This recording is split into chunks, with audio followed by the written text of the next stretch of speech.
You're listening to TBR Radio Presents the Dixie Heritage Hour with your host, the Director of Dixie Heritage, Dr. Ed DeVries.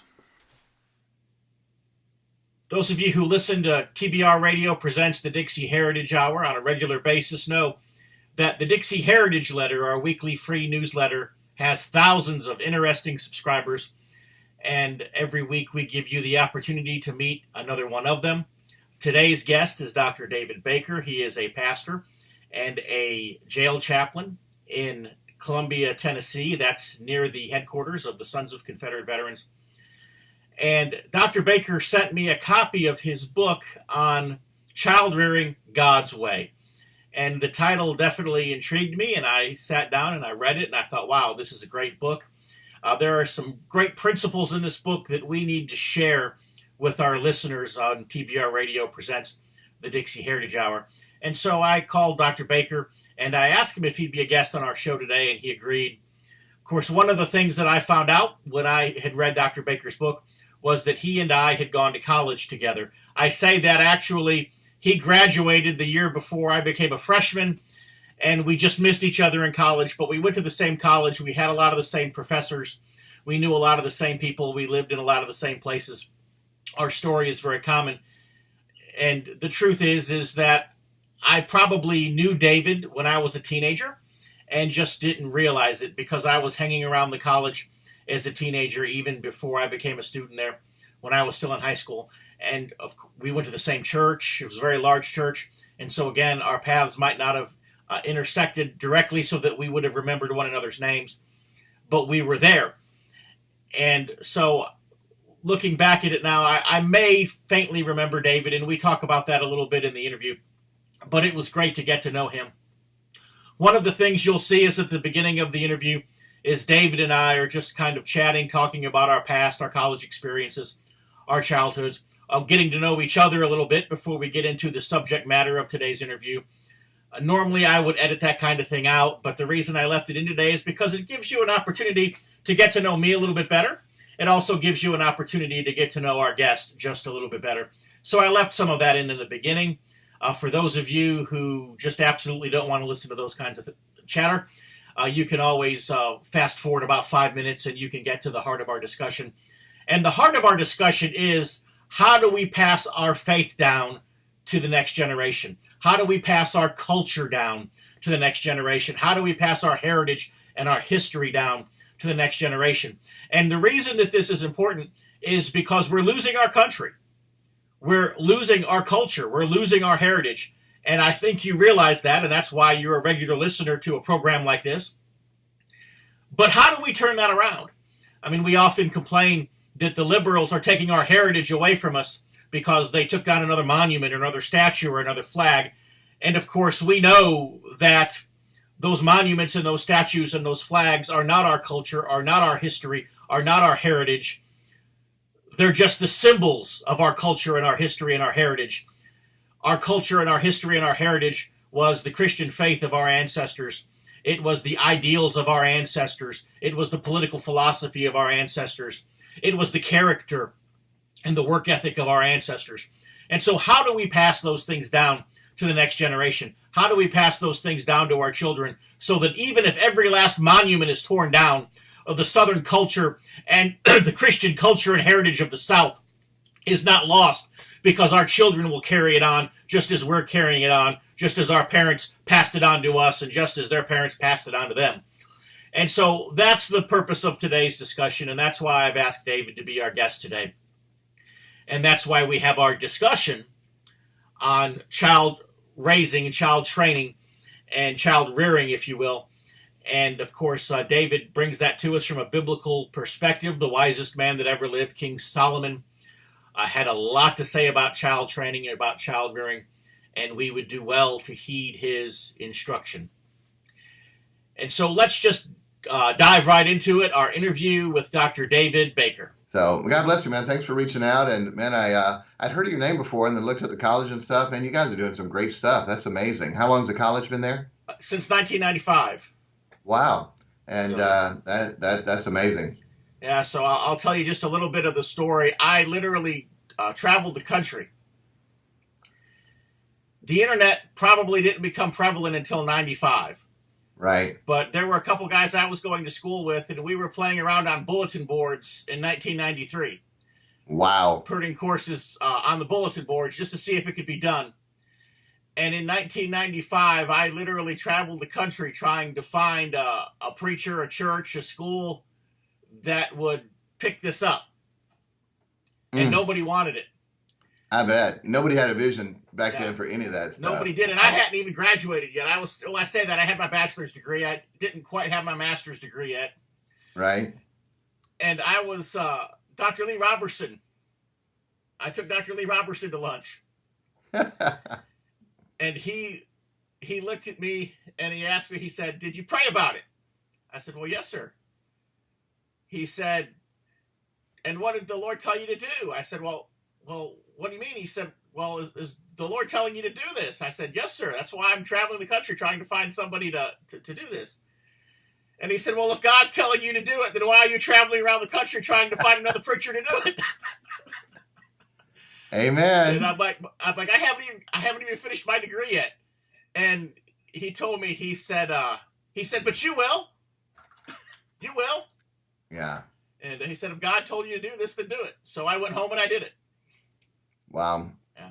That is awesome. No, I love it. And, now people are now just picking up on that, and of course all the colleges are going online and putting that together. I remember I led a guy to Christ, police officer, and his wife did websites, and it's back in, we started church in 93, so it was probably 94 or 95, and she said, "Hey, Pastor, can I do a website for the church? I want to show people what I can do, and I'll do it for free." I said, "You want to do a what? A website for a church? Why would it?" And I didn't want to offend her, and it was free, so I said, "Okay, go ahead." And so, she did, and just amazing. It looked neat, but, I didn't think anybody, was using it. And we had a real sharp family come to our church, and for about 30 minutes away, I'd never visited them. I said, "How did you find our church?" "Oh, yeah, I found it online." "And you did?" "Yeah, I did an internet search," and, it wasn't Google back then, but did an internet search, and your church came up. And I said, "What did you search?" He said, "Well, I got called to preach when I was a teenager, got away from God. I remember this preacher named Jack Hiles." He said, "I wonder if he's still out there." He said, "So I Googled Jack Hiles, and your church came up." Like, wow, they're only 30 minutes from us. And, deacon, Sunday school teacher, soul winner, amazing family. Like, okay, this got something to it. But, it was back when people, do you want to do what? So that's amazing. Well, do you want to know what Brother Hiles told me in the 90s? He was afraid of computers. He didn't like them at all. He probably said, throw it away and go soul winning or something. So that's about what he said. Yeah, he said all the time I was wasting on email, I could spend leading people to the Lord. But yeah, I could see him saying that. Oh, but one time he told me, he said computers are spooky. That was exactly what he said. Computers are spooky. That's what he thought. He and now you couldn't imagine, without using them, and everything that's in a phone is just amazing. I mean, how many things did that phone replace that you can do? It's just unbelievable. Yeah, Brother House would really say spooky today. Well, last year at Easter, I had a big picture for the church to see, and it was the world's first supercomputer. Which is now on display at the University of Pennsylvania, and it takes up a whole huge room. Yeah. And there are people in there operating it. They had to pull what looked like old telephone switchboard wires and move them around and stuff. And so you can see the size of the computer based on the people in the picture. And I said, and then I held up my iPhone, and I'm like, and this is a computer today. Yeah. And this computer today can do how many thousand times more what that thing could. Yeah. And kind of the point was that had you gone back and told the people back in the 1940s that they were going to hold a computer in their hand, they couldn't have wrapped their head around it. Yeah. And you told people in Jesus's day that someone had just risen from the dead, they couldn't wrap their head around it. Right. Well, the Bible said knowledge shall increase. Boy, it sure has. And we see some of the prophecies to be able to everyone in the world at the same time to see the two witnesses, rise. Years ago, how in the world could that happen? Now we can see exactly how that can happen. Yeah. So you went to Hyles Anderson College, correct? Yes, sir. Yes, What sir. years I was were you there? '88. I was out of high school, went in the military. Bad background, worldly churches and stuff, and may get into that on the child ring things. And I was at Fort Bragg, paratrooper. Got in a good church at Fort Bragg. Called to preach, didn't surrender. Ran from God. God finally got my attention. Went to Bible college in '88. Graduated in '91. Went to California, youth pastor for Paul Chapel, and then went back to college, finished my master's degree, and then we came and started a church in Tennessee. So see, we just missed each other. I was a teenager in Brother Lapina's youth department in 1988, and really went to school in '90. Went to House Anderson in '91. Okay. And we just graduated. I stayed one more semester. Started working my master's degree, and I was security for Brother Hiles, and he called me in and he said, "Hey Dave, I got a place for you to go." And I never heard of Paul Chapel, but anyway, sent me out there, and it's hard to believe now. 30. This summer will be 30 years. Now that you say that, you look familiar. You weren't the uniformed guard at Brother House's office door. Not often. I did every once in a while at the office door. Most of the time I was City Baptist or his house. I liked the places where I could study because I finished 4 years in 3. And so I took 20 hours every semester. I'd wasted some years of my life and had to hurry up and get done. So most of the time I worked places where I could do my schoolwork at the same time. But I did work his door some, yes. Okay. So, of course, you remember when Brother Hiles would tell Elaine Colston to play the national anthem, and she would play Dixie. Yeah. So much fun. So many great memories. So now, did you grow up there? Were your parents there? How were you? I did. School? I grew up there. Wow. And actually, the funny thing is my grandfather pastored State Street Baptist Church. Really? Down the street. You remember you drove past that a bunch of times. Wow. And he got there in 1957. 2 years before Brother Hiles got to Hammond. And he passed away. He was still there when he passed away in 2010. Wow. And so I had kind of a strange existence at Hyles Anderson College. I bet. Wow. When I could have gone to a Southern Baptist school, I could have got a scholarship, but my grandfather was afraid that I'd become a liberal if I went to a Southern Baptist school. And so actually, even as a teenager, when I was 13. When I was 13, I can't remember exactly. I made a comment to my grandfather as a teenager. When I was 13 years old, I'd only been saved for just a few months. And I made a comment to my grandfather at lunch one day. And he told me, he said, "Well, then why don't you just go to First Baptist and listen to Brother Hiles preach?" And I did. Wow. And was there for the rest of my, teenage years. That would be an interesting. That's neat. But I got called into Dr. Jorgensen's office one day. And I can't remember how many demerits that I received, because somebody had seen me at the Chinese restaurant in Hammond with my grandfather. And so they said that I was fellowshipping with liberals. Oh, wow. Because somebody saw me in the Chinese restaurant with the pastor of the Southern Baptist Church. And so I told Dr. Jorgensen that he was my grandfather. And so he said, well, you can see Brother Hiles. Brother Hiles can determine this one.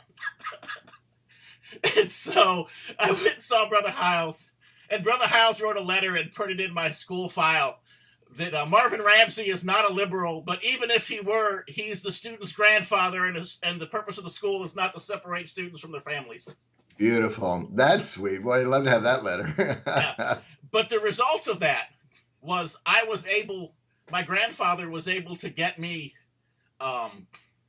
invitations to preach in some of the Southern Baptist churches there in the area. Right. And I was able to accept them, whereas most of the other students wouldn't have been able to. Oh, absolutely not. Absolutely not. So So hey man, I like your background. Of course the books. And then is that a violin and a shotgun? Is that in the background? Yes, sir. Yeah. Normally they're not, but yeah. That's classic. That's good. I've got an AR in the corner over there. So we just see it in the backdrop. Hey, classic. You got to books, study books, Bibles, violin, and a gun. So there you go. But the reason I'd asked you on the show, you had written the book on child rearing, Mm-hmm. and I read that here not too long ago, and I appreciate you sending that to me. And I think that that's just one of the big problems that we have. Of course, churches for generations have lamented that we raise our kids in church and then they become college age and they leave, and we kind of hope maybe we'll see them again when they retire. Yeah. But there's that big gap in between. And, the question's always been, well, what about our kids? Even now, with Southern culture and Southern heritage, the lamentation is we're losing our heritage because the liberals are tearing down our monuments. And I've literally traveled the country speaking Sons of Confederate Veterans, United Daughters of the Confederacy. I mean, I've spoken myself hoarse at League of the South meetings, and everybody hears it, but I don't know that they truly get it, that our heritage is something that they can't take away from us, because our heritage is not a statue. It's not a flag. The flags and the statues are but the symbols of our heritage, and our heritage is actually that Christian culture and that Christian faith of our ancestors that's been passed down from generation to generation. And if we're losing our heritage, it's because we're failing to pass it down. That's good. And I think it's the same in the church. I'll give you an illustration of this. In a good Southern context, Bob Jones University. Mm-hmm. I believe Bob Jones Sr. had convictions. At best, I believe Bob Jones Jr. had standards. I think by the time Bob Jones III came around, they had a bunch of rules. Mm-hmm. And by the time Stephen Jones took the school over, he didn't even bother to enforce the rules anymore. And I've seen that happen at Hyles Anderson College. Yeah. I've seen that happen in a lot of churches. And I've seen that happen to some degree in a slightly different context in the entirety of Southern culture. Mm-hmm. And so what we have to guard against as parents is that we pass down convictions and not just standards or rules. And right. I think in a large part your book would help parents to do that.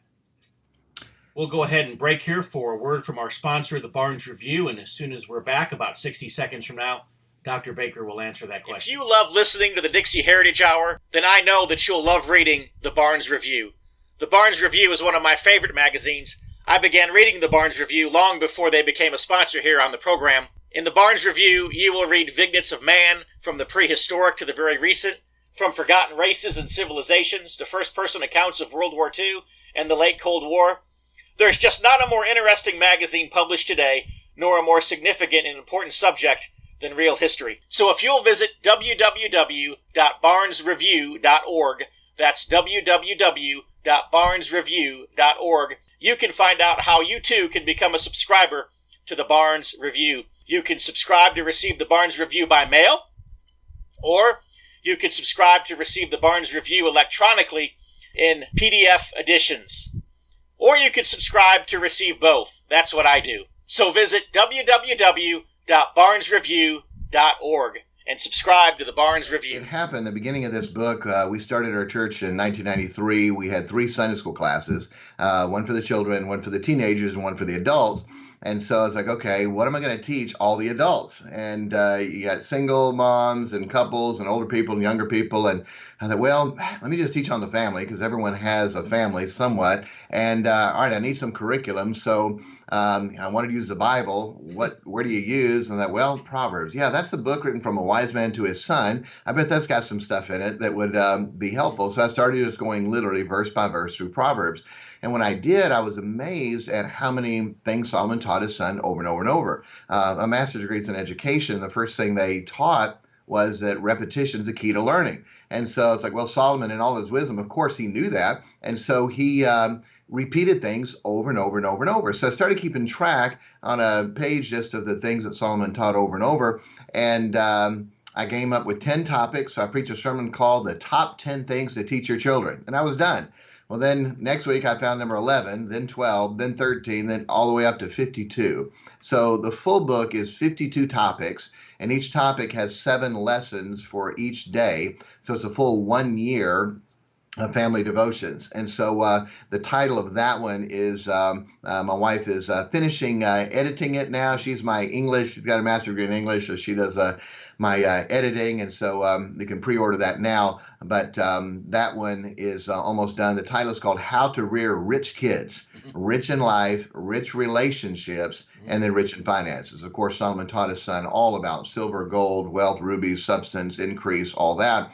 But the most important thing is not the money, it's the relationships. And I think we miss so much of that. Jesus, they said that life consisteth not in the abundance of the things a man possesseth. So if life is not in the things, then life has to be in the relationships. And so to work hard on that. And as you know, there's more in the Bible on relation between man to man than there is between man to God.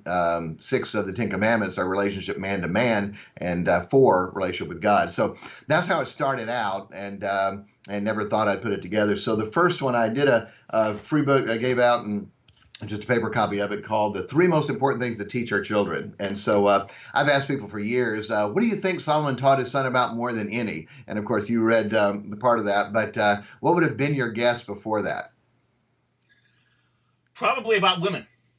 About women, and Yeah. that's good. I can make a strong argument for that, because Proverbs 5 and Proverbs 7, most of the whole chapters are talking about women, and there's so many other verses through that. And I'm not dogmatic in it. I can make a strong topic for wisdom, for women, and then for the tongue, which is one I use because it mentioned the tongue, words, lips, speech, speaketh, almost 200 times. So that's the one I went with. But yeah, it is amazing how many times Solomon would teach over and over on the same things, and just so helpful to our children. We have 11 children, and so I love the phrase that said, you will not know if you've done a good job rearing your children until your children rear your grandchildren. I think sometimes people get proud and think, yep, I'm done, I did a good job, and I don't feel that way at all. And how much of what we instilled and taught into our children are they going to pass on to our grandchildren? Then we have a good idea of how effective we were as parents, because like you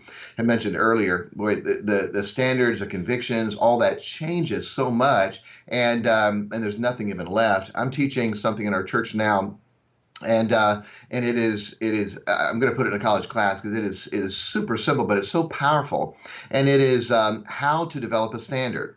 And everyone has a standard. When people say, oh, they don't have any standards, I correct them. No, they have a standard. That may not be your standard. They may have lowered their standard. They may have dropped their standards, but they're not walking around naked all the time. They have some standard, okay? And so, but how do you develop a biblical standard? And so as a father, I have a standard for my home. As a church, we could have a standard for the church. A business owner has a standard. McDonald's has standards. They want you to wear long sleeves and not show tattoos. They want you to have only one earring in, and, things like that. They have a standard, and the authority of that business, church, family, whatever, decides that standard. So standards are set up with 4 different things. First, you have doctrine, Bible. That ought to be our first thing. Then our convictions, what of the principles of the doctrine convicts us. Then we have preferences, and we all have them. I teach on this and said, look, my preference is that nobody in our family wears an Ohio State jersey or sweatshirt or anything like that. That's my preference, okay? Now, I don't enforce that on our church, but that's my preference. Of course, they joke about that. And then our influences, okay? What influences us? The problem is most of the time, people set their standards up by their preference and their influence. And they totally throw away doctrine and convictions. And so to understand, they ought to come from doctrine, the Bible, and then what convicts us, and then our preferences and our influences. I was in the military as a paratrooper, and so in the military, of course, they give you a buzz haircut in basic, but then all through airborne and 82nd, the haircut was a high and tight. And so it's like shaved on the side and a little bit on the top. Of course, that influenced me. When I got out of the Army, I still couldn't handle hair on my ears and hair on the back of my neck. It still bothered me. And so then you went to college and they had their standard. A lot of people got away from that, but my influence of the military and the Bible, where it's a shame for men to have long hair, doctrine, what convicts me, then my influences and my preferences, then that's how we make up our standard. But I've got, let's see, 4 children that are out of high school. I'll have 1 more next year. So far today, all of them are doing well. Tomorrow, who knows? My oldest is 26. He works with me as a chaplain at the jail. The first book I wrote was for the jail ministry. I preached in the jail for 23 years because when I was running from God, Dr. Ed, I had to spend 1 night in jail. God called me to preach. I didn't want to preach, so I skipped church and went to the beach, and God said, no, you're not. And he put me in jail for the night. And so so for 23 years, I've gone to our county jail to volunteer, and wrote a book. And I told the guys forever, guys, I'll let you pick the title of the book that I'm writing. They're like, what? Why are you going to let us pick your title? Let me ask you one question. What did you say when you left booking for the very first time?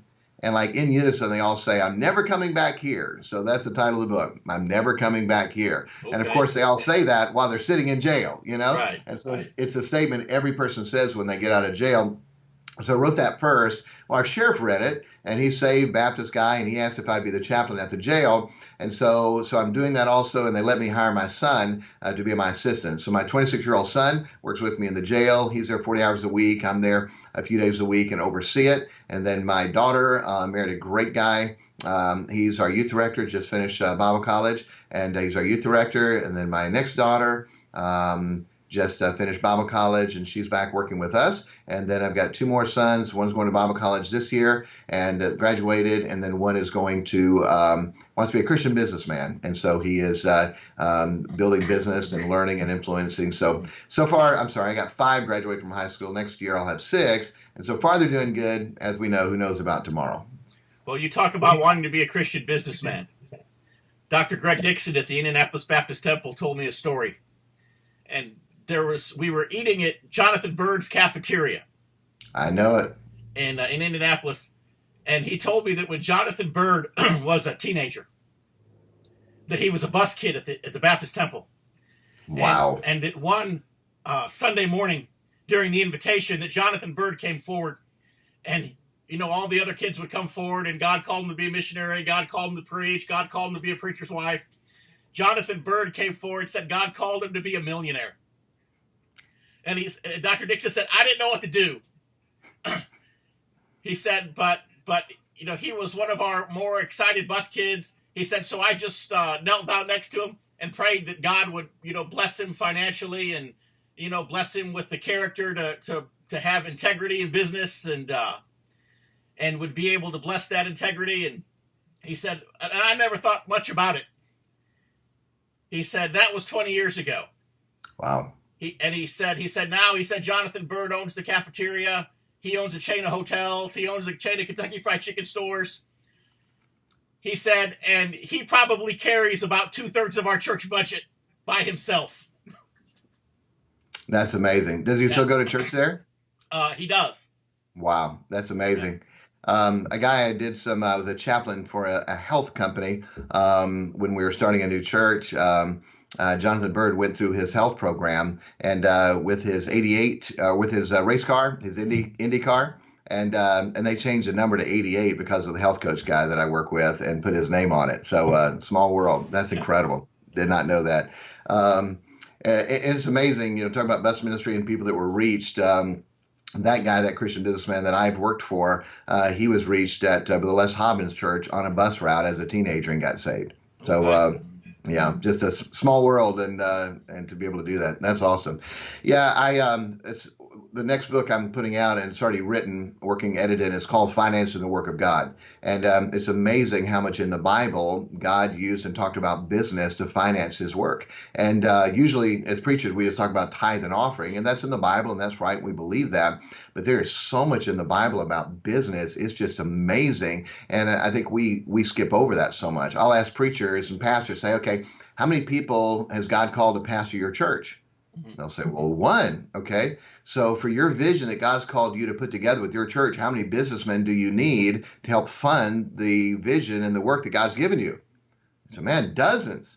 Then why don't we teach that? Why don't we preach that? Why don't we give young men the opportunity to surrender, to be able to be a Christian businessman instead of forcing them to do something God didn't call them to do? We all ought to win souls.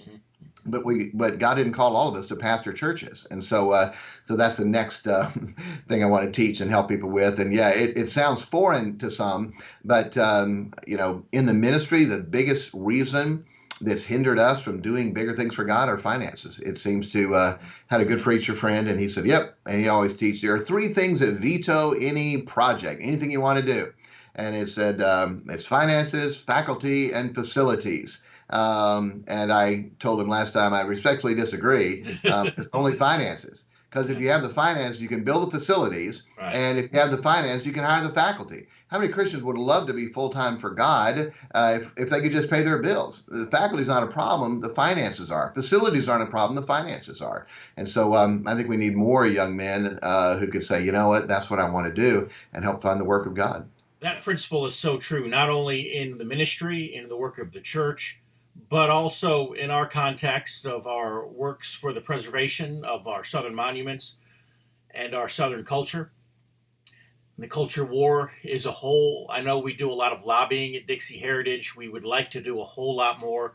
Right now we're limited into what we can do based on what I have time for. And part of what I have time for is what I can afford to do. If I could lobby full-time, I would probably do it. But obviously, I have other things that I need to be doing. I have a job that I need to work, a church that I need to pastor.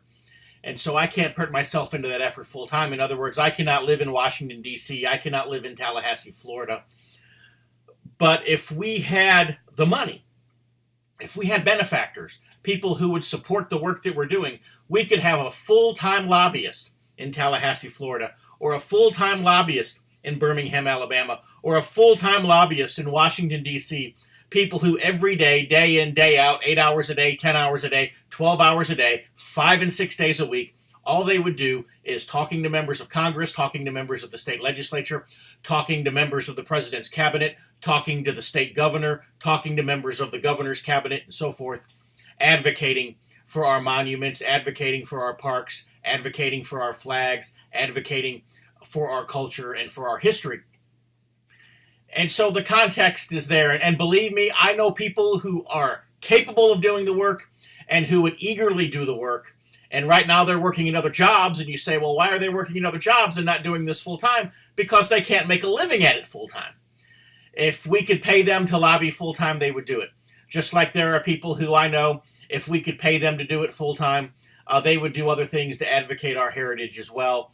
And of course, in the church that I pastor, I know we have people, very capable people, who would work there full time if we could just afford to pay them. And the only reason that they're out making a living somewhere else is because the money's not there. So that principle is very true. So if you've ever thought about being a benefactor of Dixie Heritage, please shoot us an email and let us know about that. We would love to speak to you. But right now we're going to break. We're going to have a word from another one of our sponsors, the American Free Press. And as soon as that is over, Dr. Baker is going to go into the heart of his book on child rearing, and we're going to get into the nitty-gritty of how we can pass our culture and our faith on to the next generation. If you're like me, and I'll bet you are because you're listening to the Dixie Heritage Hour, you like to be on the cutting edge of honest news and accurate information. 26 times a year, the American Free Press newspaper can be delivered to your door, packed with the kind of uncensored news that I know you're going to appreciate. If you're ever dissatisfied with your subscription to the American Free Press, their guarantee is that you just drop them an email and they will gladly refund the unused portion of your subscription. So what are you waiting for? Visit www.americanfreepress.net. Once again, www.americanfreepress.net. And find out about the American Free Press. Do it today. Well, in your book, you talked about three things that we could do or that we should be doing to pass our faith down to our children. Why don't you give us those three things? Sure. The first one I talk about is the tongue, and it doesn't seem like that big a deal. I've asked a few hundred people, what do you think Solomon taught his son about more than any? And not one person has ever said tongue, and I would not have either. Almost 200 times Solomon taught his son about his tongue, his words, his mouth, his lips, his speech. And why is that such a big deal? Because James says if we can bridle the tongue, we can control the whole body. Well, we want our teenagers to control their bodies, but it starts with, yes, ma'am, no, ma'am, please, thank you. Don't interrupt. Adults are talking, teaching them to control their tongue. We go out of our way, not to create words, but if a word is questionable or slang, then we say we don't say that word. And we're not saying other people are bad if they do, but for our children, we don't say any of these slang or off-color or vulgar words, and partly is we want to teach them to control their tongue. When you hear everybody say CRAP, and then you, in your mind, I don't say that word, then you have to fight that, because the Bible says we cannot but speak the things we've seen and heard. So there's a natural thing to repeat what we've heard. So when you in your mind have to go against that, okay, I hear this word, but I can't say this word, then you're building an inward character of controlling yourself. And it doesn't seem like that big of a deal, but if you control your words, your tongue, then controlling the body is not a big deal. Now, my kids may mess up tomorrow. I've got two kids married. Both of them, their first kiss was at the altar with the person that they married. I've got two boys, 18 and 20. And neither of them have dated. They're good-looking kids. You can go look at our website. God's blessed with a beautiful wife, and I've got good-looking kids. But they've waited. They've waited. I got a daughter, 22, and she's been dated a few guys in Bible college, and none of them were the one. And she said, "I'm not settling. I want to wait for the one that God wants for me." And none of our kids dated in high school. We taught them that dating is preparation for marriage. You're not ready to get married yet, so really you don't need that pressure of this dating relationship. Be friendly with everybody and not have that pressure. We taught them, they accepted that, and it's been great for them. So that teach them to control their tongue is just a powerful thing to teach them to control their whole body. And so any slang, BUTT, and anything, we just say, okay, let's not say that, let's say this. There's a nice way to say that, and helping them with it. Not dogmatic, not hateful toward other people. Now, when they're little, they don't understand that. We had a Christian school at our church, and the teacher said a word, and one of our kids said, "Oh, you said a bad word," and it wasn't a bad word, but it wasn't a word that we allowed our kids to say. But that's been very helpful. A practical thing. And in the book, there's some practical things to help with the tongue. The second thing is wisdom. And wisdom is just so powerful. Wisdom, the principal thing, therefore get wisdom. With all thy getting, get understanding. For Solomon to have wisdom, for our kids to have wisdom. And so we've taught them from the time they were little to pray for wisdom. God, give me wisdom, give me wisdom, give me wisdom. The Bible says if we seek it early, God will give it to us. So early in life, early in the day, to be able to do that, teach them to walk with wise men. They'll be wise. To hear the reproofs of life. So many times children, and none of us really like to take correction, but we should. If we ought to love the person that corrects us. We want to be correct, right? We want to be right. So why shouldn't we want someone to correct us? When I'm writing something out, I want my wife to correct it. I don't want it to have bad English when it goes out. I want her to correct my English. So why shouldn't we want to be corrected in life? And so to teach our children to love wisdom, to love the reproof, to love the correction, and to pray for wisdom every day is just so powerful. And of course, with that comes the fool, to stay away from them, because a companion of fools will be destroyed. And that's the second chapter. And the third one is a conglomeration of warning of people.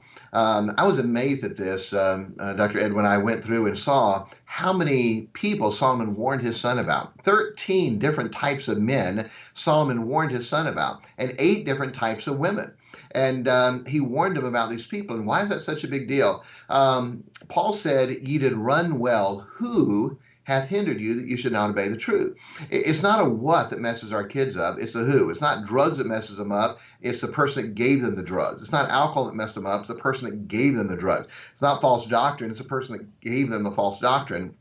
And so we are to warn our children from people that will mess them up. Make no friendship with an angry man. Okay, when you're around some kid and they're just angry all the time, friendly to everybody, but you do not make friendship with him. He's going to get you in trouble. And so Solomon taught the principles of warning of people, and we don't do that today. We don't want to be judgmental. We're not saying they're bad, but boy, when we had a Christian school. It's a good school, good education, good teachers, good discipline, good standards, all that. But I was missing so much with our children. And my wife is amazing spirit. I wanted my girls to have her spirit.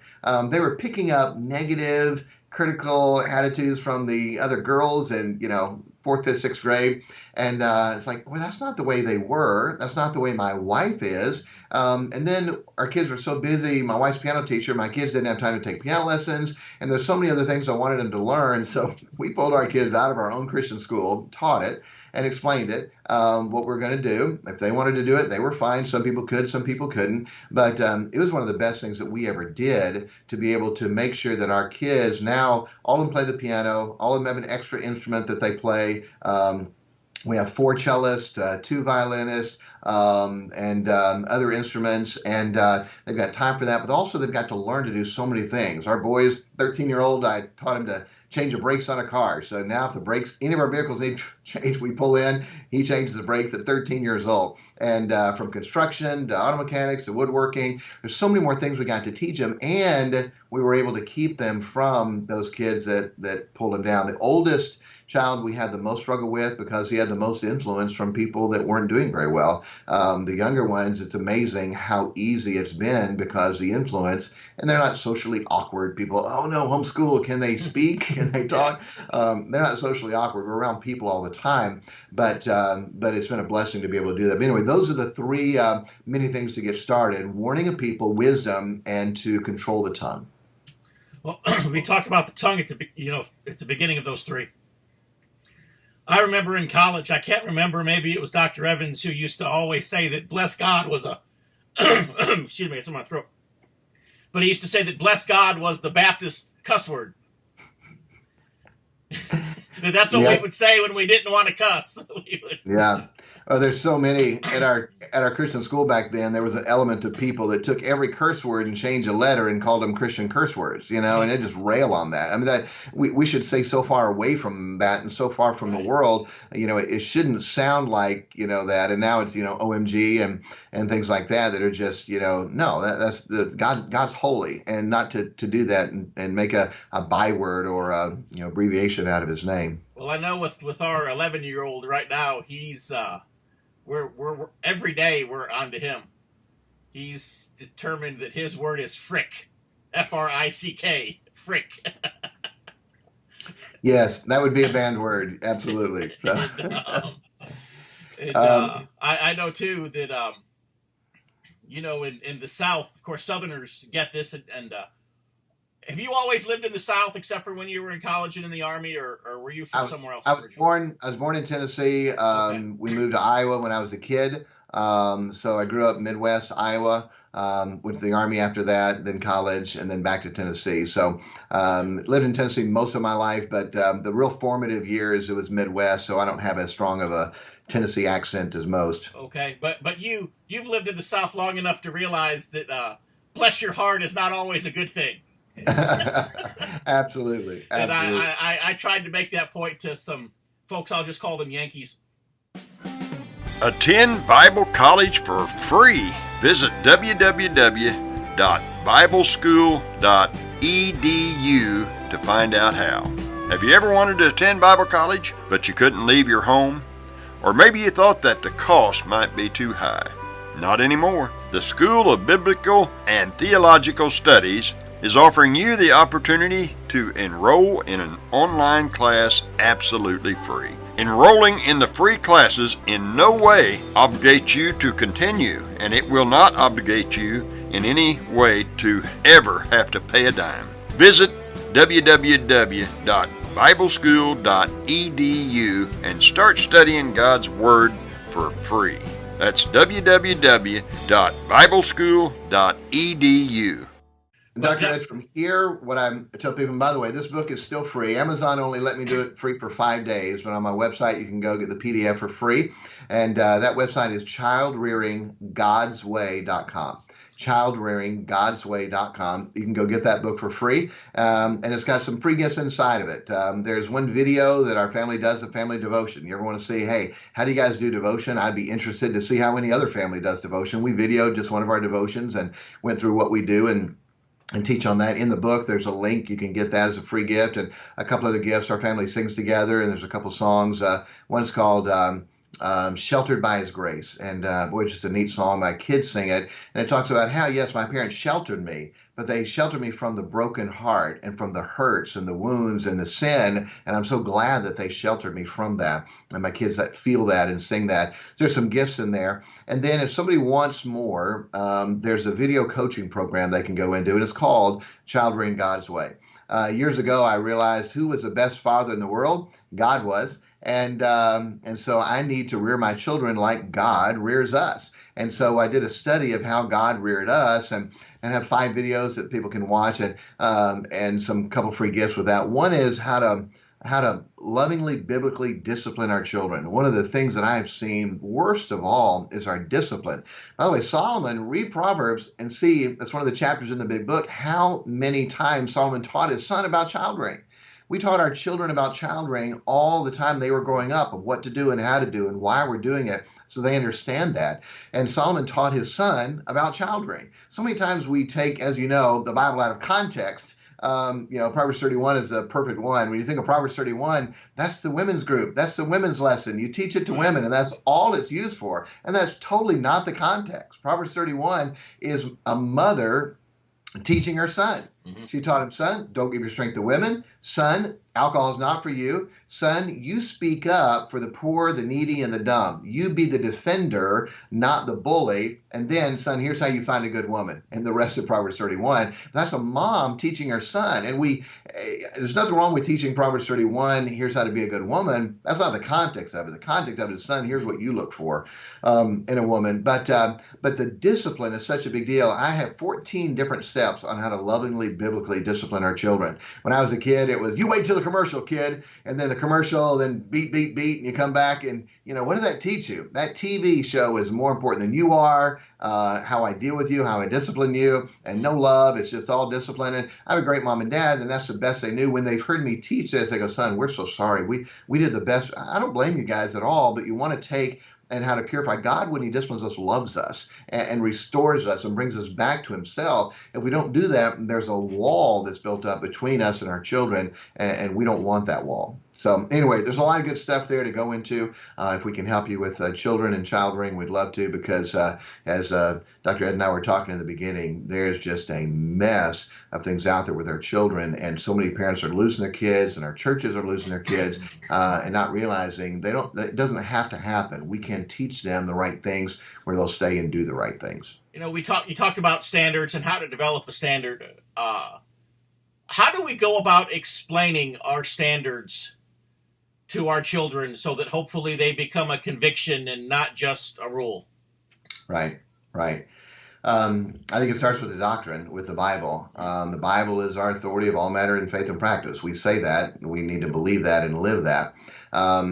In the full child rearing book, one of the chapters talks about Solomon. He taught his son some amazing principles, but he didn't live it.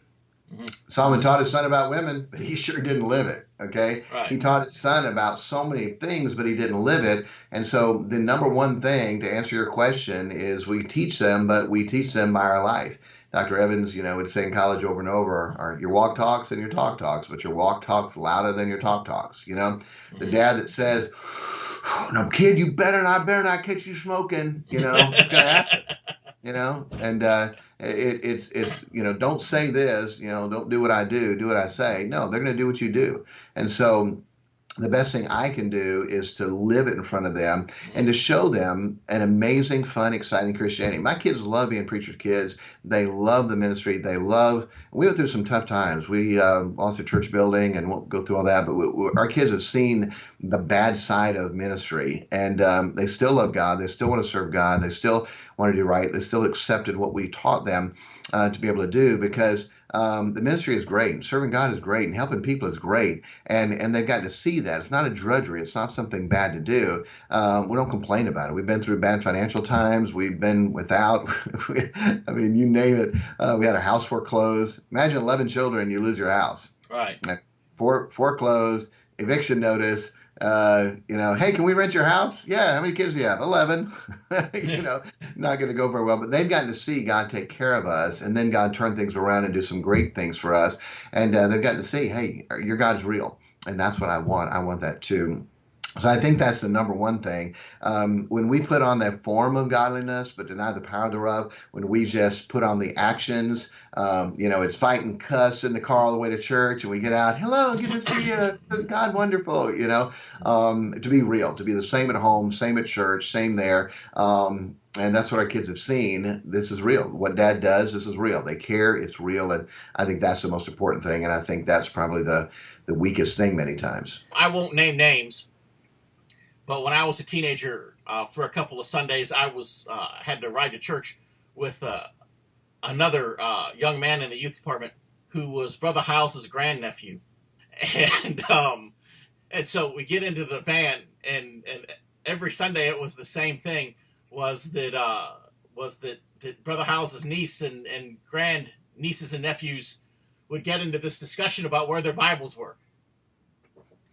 And, they could swear that, like after church Wednesday night, that they had left them under this seat, or that they had, no, maybe we brought them into the house, or.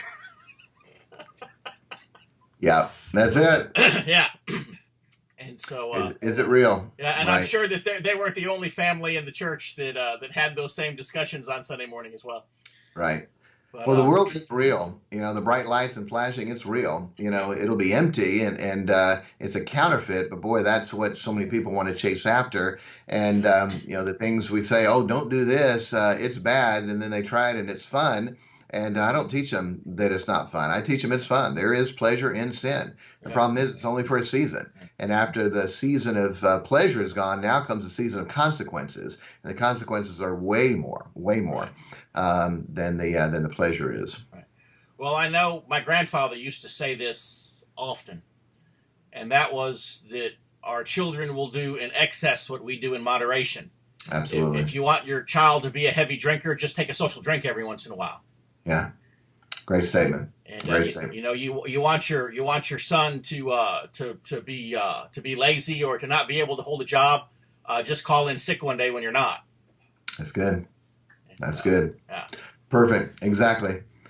Yeah, there's lots to do, and I think we get so wrapped up in this world and making a living and functioning and all that. And I understand that we've been there, but to do it with our children. One of the most important things I've done is you just mentioned, to work. And anytime when we lost our church building, I was a chaplain at a health company, a nursing care company before we started a new church, and they had a tree that fell down where their landscape guys couldn't get to it for a week. Well, it's in their parking lot. And so I told the administrator, I said, well, if you want to, I said, I'll get my boys and we'll move it. He goes, really, would you? I said, oh, I'd love to. Oh, okay, that's great. So I went home, got my 4 boys and got the trailer and got the chainsaw, and we spent all day cutting up the tree, and he spoiled the kids, bought us a new chainsaw, paid us well, and I got to work with my kids and teach them how to work. Well, that turned into, they got the landscape contract, they planted the trees, they mowed, they installed the posts, and so to teach our children how to work and give them opportunities to be able to work is such a big deal. Of course, Solomon taught his son about that, diligence, work, lazy, sluggard, all in Proverbs. But no matter what they do, if they can't work, they're not going to be a success at it. And so, we teach that preeminence. I didn't create this, but in work, this is such a good thing. You may have heard it. I sort of adjusted a little bit, but we have in our home, we teach our kids about work, and there's 4 different kinds of workers. Number 4 worker is someone, you tell them what to do and they won't do it. That's the number 4 worker, bad worker. Number 3 worker, you tell them what to do, they do it, and then you can't find them. Where did they go now? Okay, number 3 worker, bad worker. Number 2 worker, they do what they're told, and then they come back and say, now what do you need me to do? That's a good worker. They did what they're told, now what do you need me to do? But a number 1 worker is they do what they're told, but they don't have to be told. They look around to see what needs to be done. And that's in the big book also. And we teach our children, all right, walk into a room and look around what needs to be done. And to teach them to train an eye. I didn't know that. I didn't see that. Walk into the kitchen. What needs to be done? That number 1 worker. And we teach our kids, if you're number 1 worker, guess what you call them? You call them the boss, okay? Because they don't have to have a guide, overseer, or ruler like the ant. They'll just do what they're supposed to do. Nobody has to tell them what to do. That guy's going to be boss. And such a important principle to teach our children. I believe it was your book that I read this in. And if it wasn't your book, you can still comment on it. I'll take credit. Just kidding. I believe it was your book that I read this in, and your book is the last book on child rearing that I had read. But I believe that in your book you made the statement that one of the mistakes that parents will make, especially if you have several children, is that you will teach the older children. And because the younger children will mimic the behavior of the older children, you don't work as hard or you don't put as much investment into teaching the younger children because their behavior is proper. So you don't really teach the younger children like you taught the older children. And as a result, then when the younger children get out of the home environment, they don't have the same foundation, and so they're not going to be as successful as adults, even though they had no discipline problems or behavioral problems as a child because you never really invested into them, again, because you didn't feel like you had to, because they were doing all the right things, because probably they were just mimicking their older siblings, or that was just the culture of your home. And was that your book? No, it wasn't, but that's a good point, and I have taught about that. In fact, I just taught about it last week, and in fact, the sermon is still up on my computer, and talking about that because the younger children in our home have needed way less discipline than the older children because a lot of the younger ones saw what Big Brother did, and that didn't work out well. I'm not going to do that. And so they have been a lot easier to be able to conform. This is what we do, the culture of our home. They don't fight the things that maybe the older ones did because this is just what we do and this is how we do it. And so I'm sure there would be a tendency not to make sure they know those same things. We talk about all the time with our kids different doctrine and purposes of why we do things and the principles behind it. It's not just the what, it's the why. You know, the Moses, God shows the works to the people, but the ways to Moses, and we want our kids to know the why, the why behind that. We want them to obey because we said obey. Now that you obeyed, let us teach you why that's important. And to be able to know that doctrine, that word of God, of why you're doing this. And if the kids are conforming to the culture, then they may not have gotten the doctrine there. Our youngest is 9, and so we have a long way to go to be able to see, like I said, the way you know if you did a good job is how much of what you taught your children are they teaching your grandchildren. We have 1 grandchild and 1 on the way, and all my kids love kids. We have gone around the kitchen table and say, all right, how many do you want to have? How many do you want to have? And knowing they have to have a partner for that, but we're going to have a lot of grandkids. Yeah. Dr. Ed, I've got another appointment that I've got to get to at the top of the hour. Would love to do this again. I've enjoyed this and making friendship with you, and who knows what God has. I'd love to see more of your ministry and what you're doing in the college and all those things. Just exciting to see you doing what God's called you to do and for us to make acquaintance and friendship. Yes, sir. Well, would you give us the website one more time so people will know how to get your books and materials? Sure.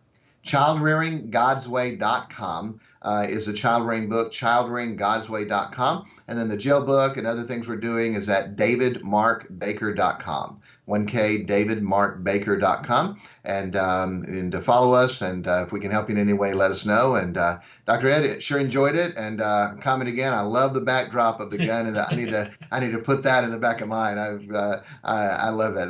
That puts the classic where it is. Here's Bible, here's books, there's good classic music, and here's the gun. So puts it all together. So amen. And you're in Florida, where at? In Okay. Ocala. Ocala. Okay. Yes, sir. We get down there. Would love to see you guys. And if you ever get up to the Sons of Confederacy up in Columbia, please stop in. Yes, sir. Well, if you are ever headed this way, do make sure to let me know, and we'll host y'all for a few days. Okay, that'd be great. Would love it. All right. God bless, Brother Baker. God bless you. Thank you. That's all the time we have for today's broadcast, and so that was the end of our interview with Dr. David Baker, author of a tremendous book on child raising, child training. I hope that you'll go to his website, www.childrearinggodsway.com, and avail yourself to a free copy of David's great book. I know that as a parent that I struggle with this every day, and I know that you as a parent and as a grandparent that you also struggle every day with the responsibility, the great responsibility of passing down our history and our heritage and our faith, our culture, godly character to our children and to our grandchildren. And so hopefully there's something in David's book that will help you. Hopefully there was something in our conversation today that will help you in that great task. Until next week, thank you for being a listener here at the Dixie Heritage Hour. And from all of us at TBR Radio Presents the Dixie Heritage Hour, we look forward to seeing you again next week. And until then, God bless.